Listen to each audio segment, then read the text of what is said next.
Bwana alibarikiwa sana. Sikiliza nikwambie. Maaskofu, siku moja nilikuwa nawauliza wale wanaobebaga msalaba kwenye msiba. Yule anakuwa ametangulia hivi na msalaba. Ule msalaba ni wa kwake. Wachungaji samahani, nawaambiaga watangulie na msalaba ni wa kwake. Anapita hapa, mara anaanza kuvuta feki na msalaba wa mwenzake. Mara anaanza kuongea mambo mengi na msalaba wa mwenzi.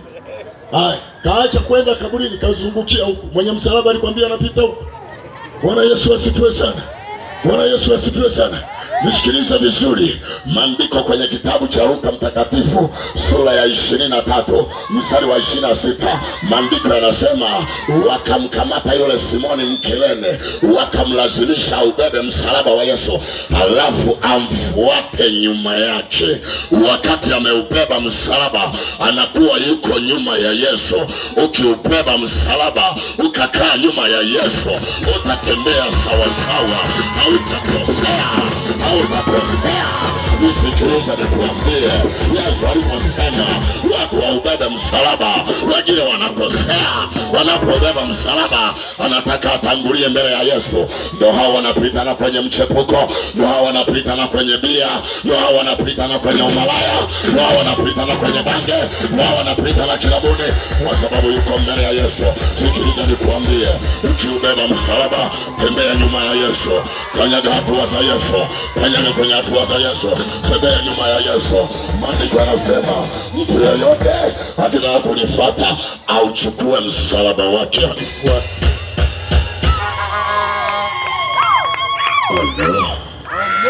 Allah. Msalaba una neno.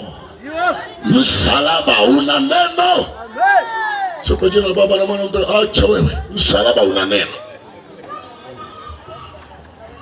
Msalaba una neno. Korinto wa kwanza 1:18 anasema kwa kuwa neno la msalaba kwa wanaopotea. Neno, msalaba una neno. Utakupa maelekezo.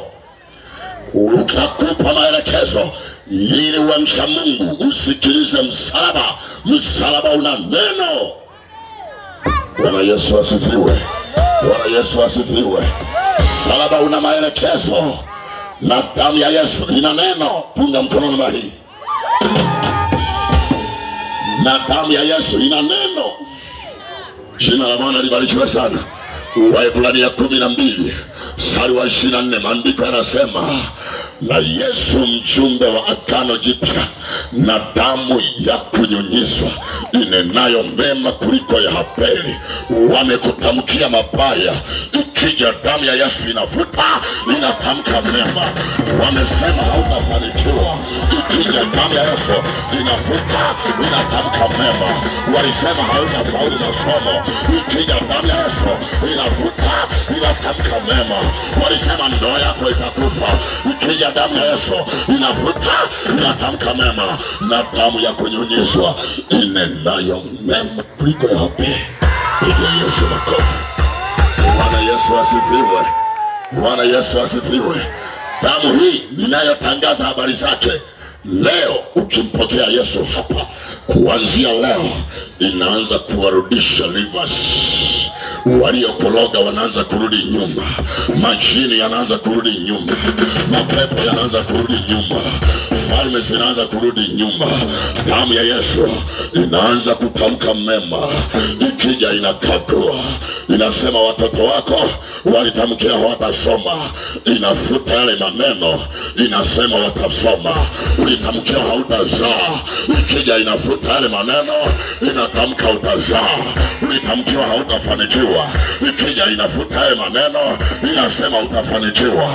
Walisema utakufa, ikija inafuta hayo, inatamka utaishi. Pigia Yesu makofi. Haleluya, haleluya tena. Damu ya kunyunyizwa. Bwana Yesu asifiwe. Bwana Yesu asifiwe. Na Yesu mwenyewe ni silaha. Yesu ni silaha. Bwana Yesu asifiwe. Danieli akiwa katika maono kwenye bonde la maono, Danieli nabii Anasema nikaona jiwe linatengenezwa bila mikono ya wanadamu. Mbinguni anachungulia hivi, anaona jiwe linatengenezwa bila mikono ya wanadamu, likaachiliwa kutoka mbinguni, likashuka duniani, likapiga milima yote. Jiwe lipige milima yako yote, jiwe lipige mateso yako yote, jiwe lipige matatizo yako yote, jiwe lipige laana zote, jiwe lipige haya majini, jiwe lipige haya mapepo, jiwe lipige hizo laana, likapiga milima yote. Ndiyo maana tuko hapa, tumepigiwa milima. Wengine tulikuwa walevi, limeipiga milima ya ulevi. Wengine tulikuwa wachawi, limepiga milima ya uchawi. Wengine tulikuwa washirikina, limepiga hiyo milima. Jiwe lilitengenezwa bila mikono ya mwanadamu. Anasema tazama, naweka katika Sayuni jiwe kula pembeni, mwamba wa kukwaza. Anasema na hili ni neno limetoka kwa Bwana, ni neno limetoka kwa Bwana. Yesu ana neno. Bwana Yesu asifiwe. Yesu ana neno. Jina la Bwana libarikiwe tena. Tumshangilie Yesu kwa makofi. Yesu makofi. Haleluya. Yohana kwenye Ufunuo anasema, na kwa malaika wa kanisa iliyoko Philadelphia andika, nasema ninakujua jina lako, na ninakuwekea mbele yako mlango uliofunguliwa, ambaye hakuna mtu wa kufunga. Maana ninazo funguo, nikifunga hakuna wa kufungua, nikifungua hakuna wa kufunga. Huyo ndiyo unatakiwa umpate, ambaye ni Yesu Kristo mwenyewe. Ukija mahali hapa ukampokea akawa Bwana na Mwokozi wa maisha yako, cha kwanza anakupa mlango uliofunguka. Anakupa lango lililofunguka, mbalo hakuna wa kulifunga, iwe ni pepo. Sikiliza nikwambie, watu wengi huwa waelewi mchawi ana tabia mbaya. Sema ana tabia mbaya. Kwa sababu mchawi akija,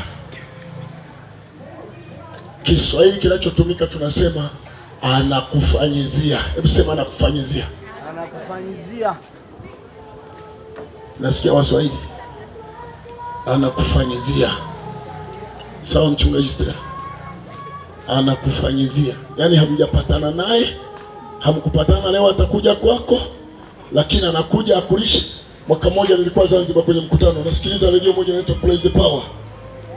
Mtu mmoja kaamka anasema mniombee. Nimejikuta nakula vitu mdomoni mwangu. Jamani, mlango umefungwa, geti limefungwa la nje,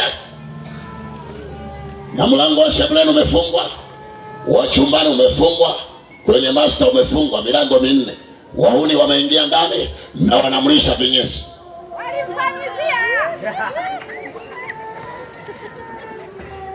Sikiliza nikwambie, kuna watu hapa tunaongea wanalinga mchana tu, lakini wachawi nyumba yake wameigeuza kuwa headquarter. Ndo pa kutembelea, ndo kituo cha magonjwa, ndo kituo cha machozi. Jioni ya leo hii ni neema.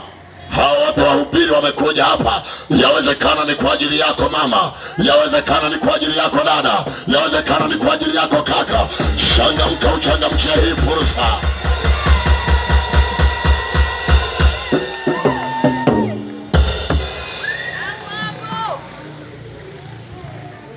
Chawi ana tabia mbovu. Wewe kubaliana na mimi tu, ana tabia mbovu. Kama wapo kawaambieni wana tabia mbovu. Wana tabia mbovu. Unaogopa kusema? Wana tabia mbaya. Sikiliza sana nikwambia, ana tabia mbovu kipi? Nisikilize. Alivyo mchawi.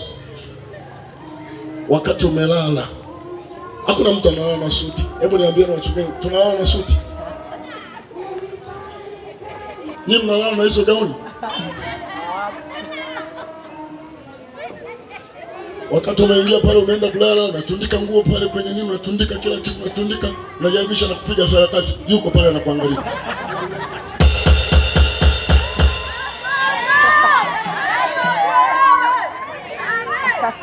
Alafu mchana unajifanya afisa. Alafu kana kusumbua nika bibi hakajasoma. Kanajua siri zako zote. Ndio wala saa nyingine ukimsalimia mtu fulani njiani anakucheka. Unajua mbona unacheka? Si anakujua. Waliona chapa za Yesu hawajulikani na wachawi. Wenye chapa za Yesu hawajulikani na wachawi. Wachawi hawawezi kuwagusa, maana wameshachukua. Paulo akagundua siri ya mafanikio, akagundua siri ya mafanikio, akanyamaza kwanza. Hakumwambia mtu. Ukitaka kufanikiwa usimuage baba, usimuage mama, usimuage mshomba, usimuage binamu. Njoo kwanza, chukua chapa za Yesu.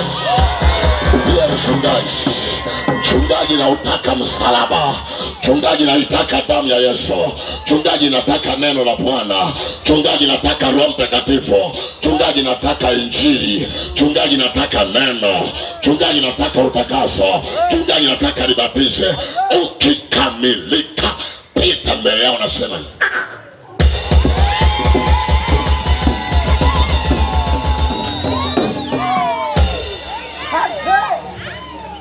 Piota vipi kama ngombe. Shangilia. Shangilia.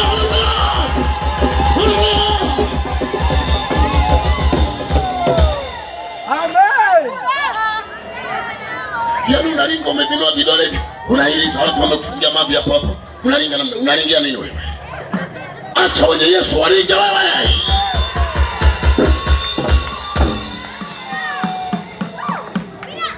Yesu. Bwana asifiwe. Bwana asifiwe. Wakati mwingine unaweza ukawa unateseka, kumbe kuna mtu hayo mateso yanayoteseka inawezekana hata ni ndugu yako au jirani yako ndio anayekufanyia. Ukitaka kuwakomesha, beba silaha za Yesu, vaa chapa za Yesu, upate kuwapiga.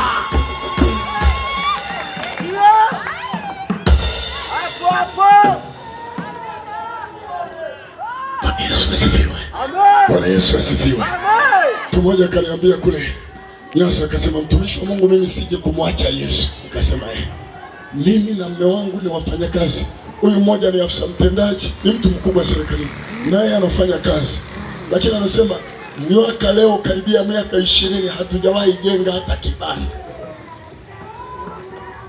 Anasema kitoko kinatokea mtumishi ni hiki, tukipata mshahara tuko wawili, mimi na mume wangu, wako wawili na kitoto, wakinunua unga sembe ile kilo 25 wanakula siku 4.